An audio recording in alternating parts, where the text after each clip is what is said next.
Welcome back to another Workshop Wednesday. Today we are talking about anchoring in the present moment and embodying peace within your daily life.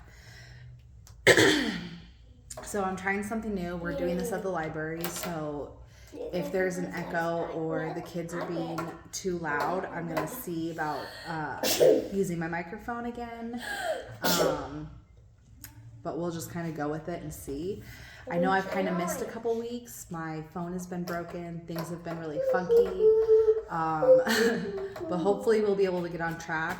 The recorded videos that I do are going to be a little bit shorter than my live videos just because my phone doesn't have the same capacity of memory that I need for longer videos. So we're going to stick to shorter videos.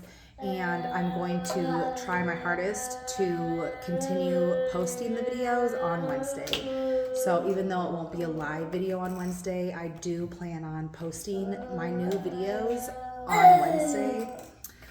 This coming up Wednesday might not be the new video. I'm going to post these last 2 weeks and then try to get all caught up. So...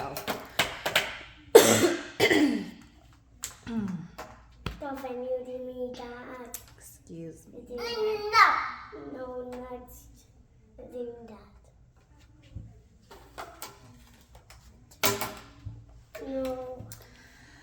Okay, so very often we are pulled into the future by worry or dragged back into our past by regret. But Jesus calls us into the now, the present moment where his presence is. Peace isn't found in perfect circumstances, but in being fully present with God and where you are in your life.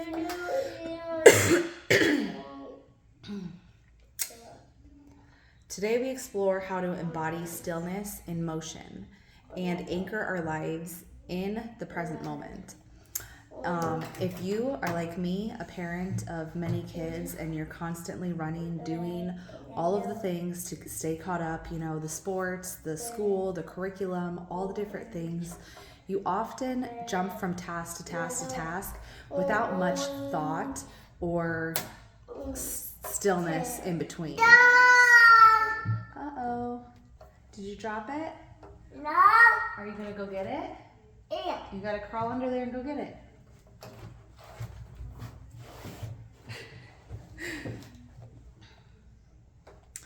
So to be fully present in the current, whatever it is that you're doing, the current task or the current circumstance in your life, it takes a lot of effort, honestly, because even when we're doing little tasks, I often find myself, and I'm sure you do too, constantly thinking about the next task.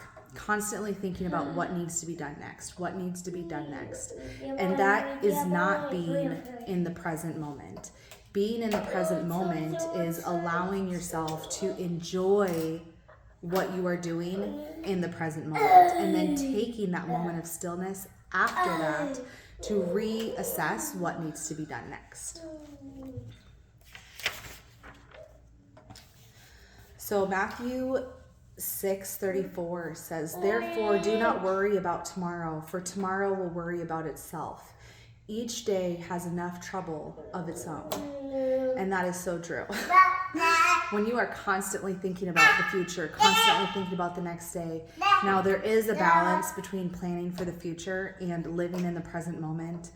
But what I am talking about is over worrying or overthinking or, you know, really trying to push yourself into the future moments while not really being present in the now. Shh. Can we give Calvin the coloring book if you're not coloring in it? Don't do it. You're coloring in it? No. Okay, well, let's hand it to Calvin so he can color in it because I think he wants more than one page. Here, don't put that in your mouth. Here.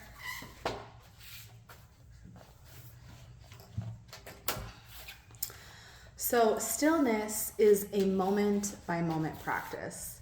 It's not just silence, but it's inner alignment with God and where you are. It is the mind, body, and spirit alignment. It's being okay with where you are now because you understand or you trust God's character. And you know that while you are in this moment, He is with you. And when you move to the next moment, He's going to be with you in that moment. And everything is taken care of. So how do you pause and invite God into the ordinary?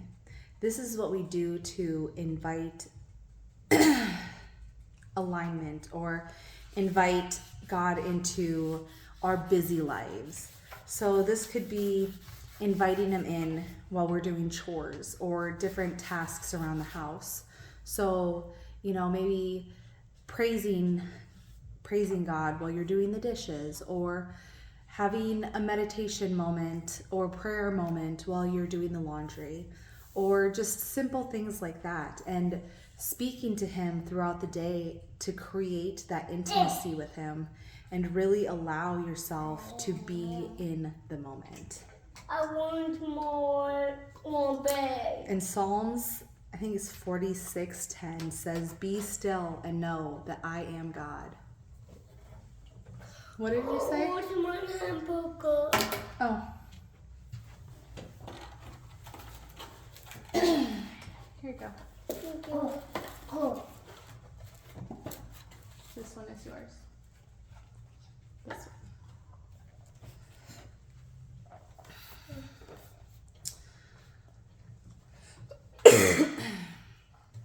So the world teaches us to chase accomplishments.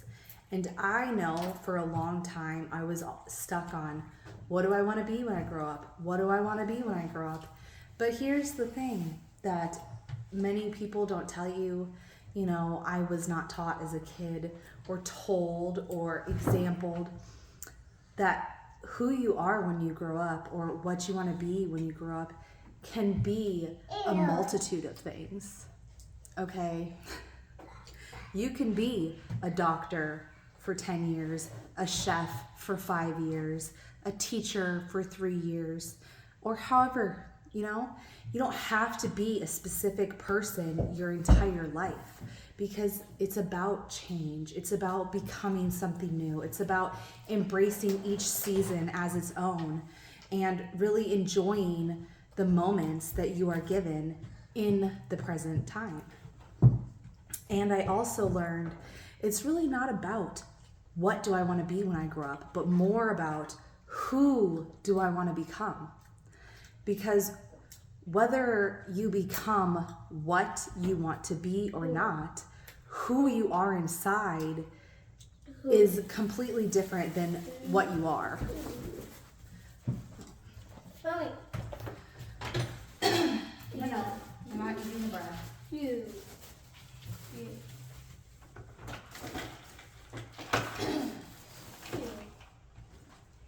Oh, here. That one's empty. These are empty. These are all gone. You gotta drink this one. This one. Yeah, that one.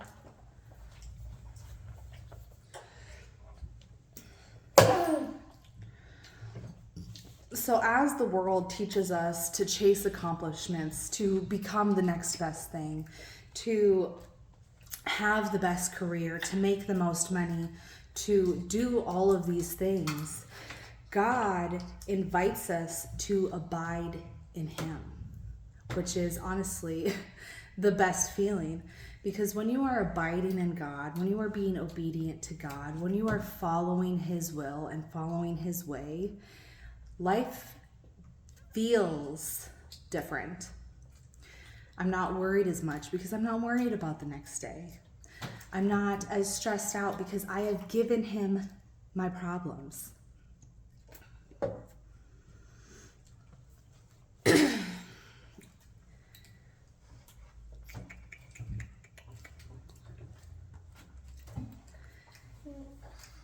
And there is a difference between doing for God and abiding in God. Go get it. Go get it. Use your feet. I'm doing something. You can use your feet. So God does ask us to do as He commands. Okay? But the difference between just doing for God and abiding in God is when... Oh.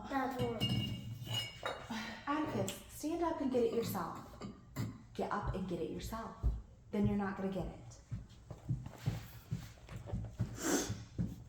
Is when we are doing for God, we are trying to prove ourselves to Him. That we feel that we need to be a certain way for Him to love us. That we have to do a certain thing for Him to bless us or whatnot. But when you are abiding in God, you are not racing to achieve. You are not trying to get so much quantity as you are quality. You are not keeping score of, well, I did this and this and this, so why hasn't God blessed me yet? That's very nice. You need to use your feet next time, okay? Because when you abide in God and you become like His characteristics and you love like Jesus, it is such a great feeling.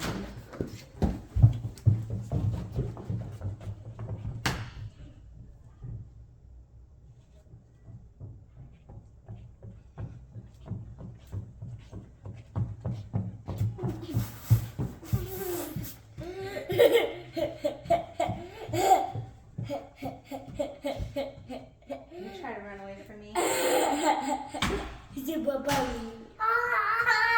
You're not going out there yet. I'm not done. No, not yet. No. I'll stand right here and you can't go out the door. Trying to take off on me.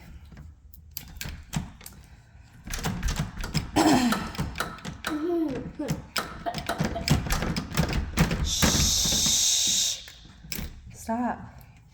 So when we abide in God, He asks us to find peace in the presence. So this may look like time blocking, focusing on the current task, and reminding yourself with each task that there is enough time. That even if it cannot get accomplished or doesn't... Stop, please. Even if it does not get accomplished today, there is time tomorrow. Time blocking is something that I started doing recently that I really, really enjoy. And it's as simple as saying, okay, well, I'm going to just make sure that this block of time is dedicated to this specific task. And you can do it throughout the day. You can do it just once a day. However, you know, if you're someone who schedules your whole day out in time blocks, that's great. If you're someone who is not great with time, just try it once. Try doing just one time block a day, you know, whichever time works for you, morning, afternoon, night, whatever. And whether it's making time to study the Bible or dedicating specific time for interacting with your children or your spouse or whatever it may be, time blocks are a great way to ensure that your focus and your attention is fully on that one task. So you can cultivate spiritual awareness in the mundane. So it doesn't have to be anything fancy. Please don't. You know better. Stop. You are a big boy. Please don't try to open the door. You guys are staying in here while I'm done.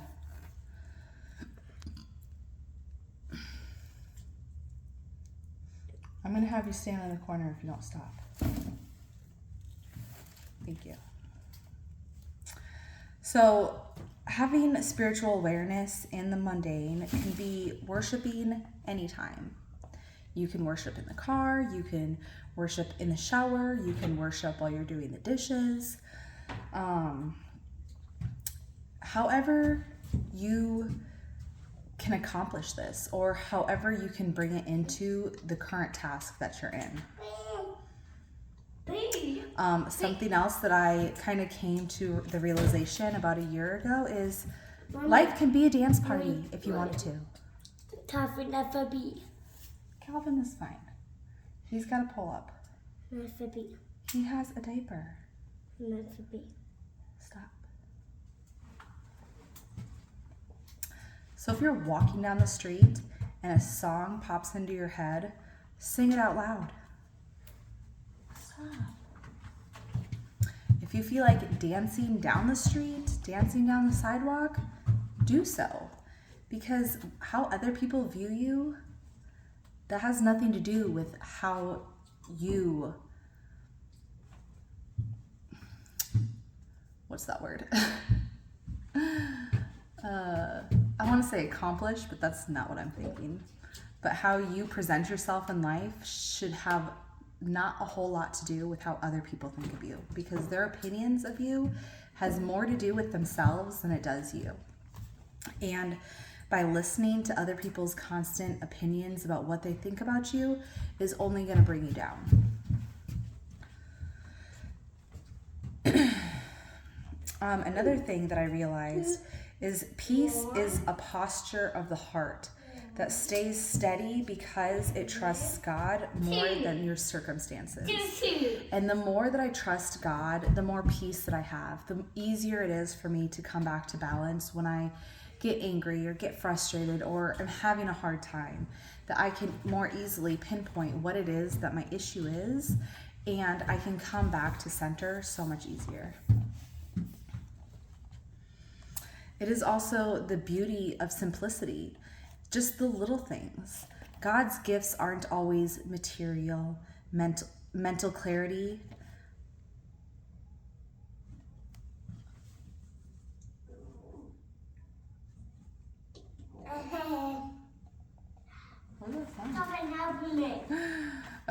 Okay, God's gifts aren't always material. Sometimes it's mental clarity, the gift of watching something awe-inspiring. It could be divine timing. It could be signs of hope. It could be a rock on the ground that makes you feel good inside. It could be seeing bugs crawling and just being so amazed that there are so many different levels of life on this earth. It could be the birds singing in the morning, or sounds like waterfalls or other things that just make you feel at peace. So invite God into the ordinary. While you're folding your laundry, create a prayer and gratitude moment. While you're driving, have worship. While you're doing the dishes, meditate and be grateful for the present moment.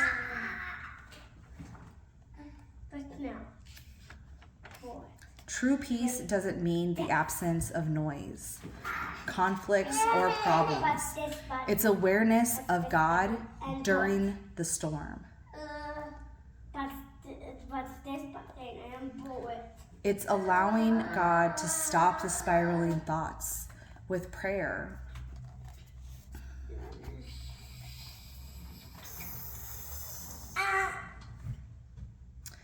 It's having kind self-talk. And I, for one, was never taught self-talk. Self-talk is not something that we're usually taught. It's something that we kind of just pick up on as we grow up.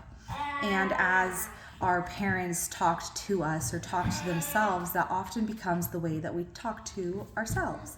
And we're not taught that when we talk to ourselves negatively, we often experience more negative experiences and negative emotions. And when we talk to ourselves positively and with kindness, we often experience more joy, gratitude, and just enjoying life.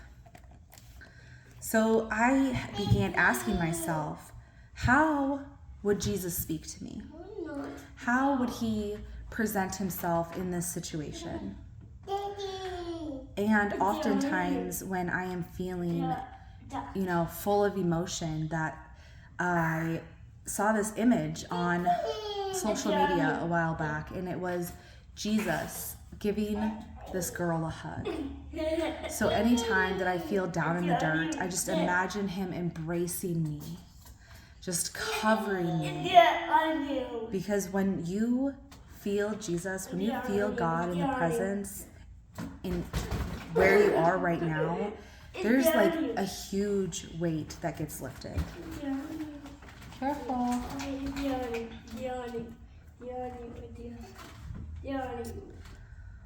So creating stillness and peace in the present moment can sometimes look like breath work. It's also that self-talk or prayer when you feel like your thoughts are spiraling. So breath work in stressful situations can bring you back to the moment. I know in the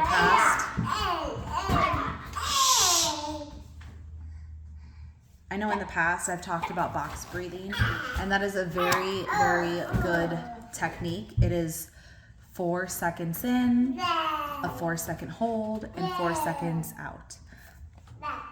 And also breathing before reacting. So when you get triggered and you feel like you need to snap immediately, when you take a moment to pause and to breathe and to assess the situation, you are not only inviting God into the presence, but you are chemically rewiring your brain. What? Are you stuck?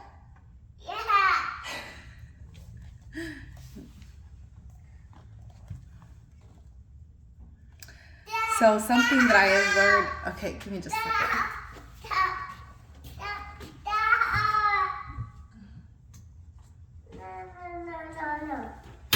You wanna leave? You ready to go home? Hold on, this goes here.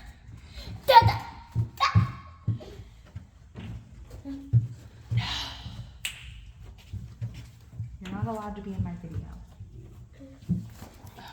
And I forget that I can pause it now because it's not on live. Okay.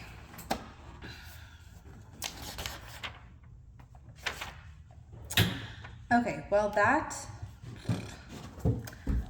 was not what I thought it was going to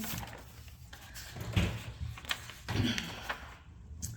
So I just want to take a few moments here and just remind you about my free journals on my Stand store and my Becoming True to You is a shadow work journal. They're all available on my Stand store, along with my 4-week program, Clarity. It is a spirit-led program to help bring clarity to your life. It talks about key points such as observation, stillness, surrender, and awareness, and how those different aspects of spiritualism really help you not only embrace where you are, but allow you to see maybe where you've been coming from and kind of connect the things together and learn how to love yourself the way that God loves you. I am building up to another masterclass. I was going to have it September 5th, but I've had some technical issues and I'm going to have to push that a little bit further. So I will keep you updated on that. And I will see you guys in the next video. So have a great week and see everybody then. Gotta use my darn mouse.